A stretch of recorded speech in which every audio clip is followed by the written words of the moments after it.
Narasi motif Ferdy Sambo karena harkat dan martabat dilukai saat di Magelang jadi sorotan. Ferdy Sambo seolah bersikeras membangun opini adanya motif harkat dan martabat. Cerita motif harkat dan martabat muncul setelah adanya laporan dari Putri Chandrawati.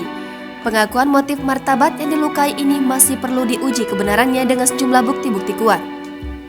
Brigadir C tewas setelah ditembak karena diduga melakukan dugaan pelecehan terhadap istri Ferdy Sambo, Putri Chandrawati.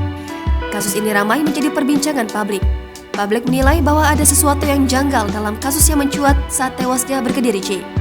Motif martabat dilukai di Magelang dipatahkan. Pengacara Brigadir J, Kamarudin Simajuntak memiliki bukti kuat berupa chat komunikasi dengan keluarga Brigadir J. Kamarudin membeberkan soal pesan yang sempat dikirimkan istri Ferdy Sambo, Putri Chandrawati, kepada adik kliennya saat masih di Magelang. Sampai-sampai kala itu Putri Chandrawati disebut meminta adik Brigadir J untuk menyusul ke Magelang dan Saguling. Ini dapat diartikan hubungan Putri Chandrawati dan Brigadir J baik-baik saja hingga pulang dari Magelang. Terbantahkan ada harkat dilukai terkait pelecehan.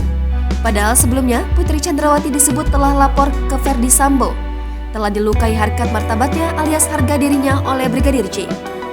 Tindakan Brigadir J itu yang kemudian membuat Ferdy Sambo murka hingga akhirnya membuat skenario pembunuhan sadis. Hal ini yang lantas membuat Kamarudin Simajuntak keheranan. Jangan lupa subscribe, share, komen, dan like ya!